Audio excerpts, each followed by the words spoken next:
What's up, guys? Hope you're doing well. Let's go through tomorrow's workout. We're starting into week 9. And tomorrow you're going to do one of my favorite workouts for strength and conditioning. It is called Spartacus, and it is meant to be somewhat on the faster side. Form's always going to be the key. You'll have 1 minute where you're doing the work, 30 seconds to transition into the next movement. There's going to be 10 different movements that you're going to go through. You're going to go through this circuit twice. All right, so I expect a good warm up before you get into this. Always moving with purpose and being really conscious of how you're moving. And hopefully the coaches are going to cue you on that movement. So let's get into this. Movement number 1 should be something that by now we're very familiar with, and honestly, I think you're going to be familiar with all these movements. Number 1, Goblet Squat. I'm in my good position. So let me back up so you can see. So loaded on the front. So Goblet Squat is a front-loaded squat. I'm going to come down, squeezing my butt to get my hips extended at the top, thighs parallel to the ground, squeezing my butt up at the top. Knees are going outward instead of caving in like that. My knees are out. I'm driving up. All right, we got that. Directly from that, we're going to go into a 4-count mountain climber. We got that. We can start right knee up. 1, 2, 3, 1. We all know that. Flat back. No butts up like this. Butt down. On the mountain climbers. Directly from that, we're going to get into a 1-arm dumbbell swing. You could use a kettlebell if you want to. Halfway through, I'm going to switch. So notice this is a hinge movement. This is like I'm going to hike this thing back. So hip pop, coming up, pop, pop.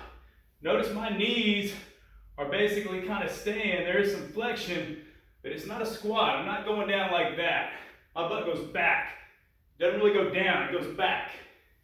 Halfway through, a switch, same thing. All right, so that's our swings. Directly from that, we're gonna get into T push-up. A little different variation on the push-up. Still body weight, but push-up position.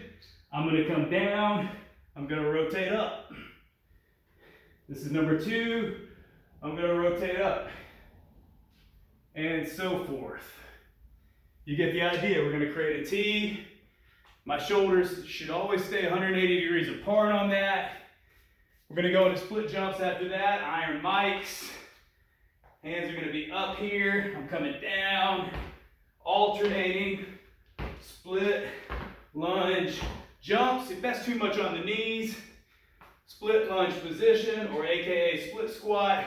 I'm down, I'm up, down, up, down, up. 30 seconds in, I switch it, down, up. Only modify that if you need to, all right? Directly from the iron mics, AKA split jumps, bent over dumbbell row. I have my dumbbells. I'm going to hinge into my bent over position. Notice my spine is straight, I'm not hunched.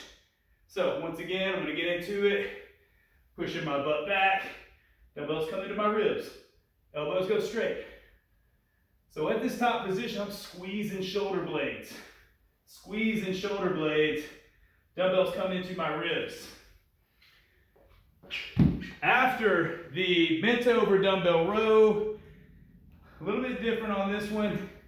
I'll show you what this looks like with 2 dumbbells.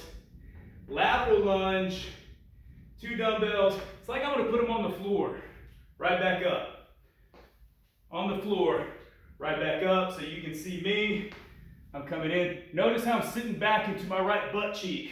My spine angle stays nice and straight. If you want to make it a bit easier, just use 1 dumbbell. Same thing. I'm going to put it on the floor. I'm coming up. Coming up, let's get the other side here. Notice that spine angle, looking good. Take care of your bodies. The idea of this workout is to strengthen your body, not jack it up. If you need to, Go body weight. Same thing, just nothing. I just got my hands here. I'm gonna reach out. You know yourself better than me. All right, push up position, plank row. We should know this one by now. There is modification. You can use just nothing, or you can use your 2 dumbbells. Feet are about shoulder width apart so that my hips aren't swiveling like this, pulling it up into ribs. Notice my body position is a stable plank. I'm not doing this. I'm not doing this.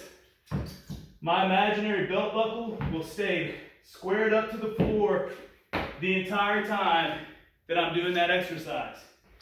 All right, hope you're having fun. I'm having a good time. From there, we're gonna go dumbbell lunge with some rotation. This time I am gonna grab just one dumbbell. I'm coming to you with some rotation. Alternate with some rotation. So I'm going to alternate that. Probably should have told you on the lateral lunge, because we're going for time, let's alternate that one too, right? So I'm just alternating right and left. Same thing on this version. Coming out, I'm rotating. So this is going to test your stability, core strength. Once again, spine angle is nice and straight. My core is in charge of keeping that spine protected, meaning I don't want to be here. Not good. Don't do that. If you need to, grab something lighter than a dumbbell. Something in your hands, even body weight. I can just do this. I can just work on some rotation. I can put hands up here. I can rotate. It's all about stability, gents. Prove that you have the stability with the movement. Last movement. Push press. I got my weights. I don't know if you'll be able to see them going up, but a little dip, drive, press. If these weights are light for you, like these are for me that I picked up, I'll just do a strip press. So, that's the movement. If the shoulders are a trouble spot for you, take it easy and go really light on that last movement with the press, or don't go overhead at all, all right? If that's you, I trust that you will monitor yourself, and as your buddies are going through that workout, if that's a movement you're not gonna do, I want you to just get in the lean and rest, and you will wait till your bros are done with the push press. You guys are gonna rest for a couple minutes, and then you're gonna dive right back into it. Form is key, have fun. Later.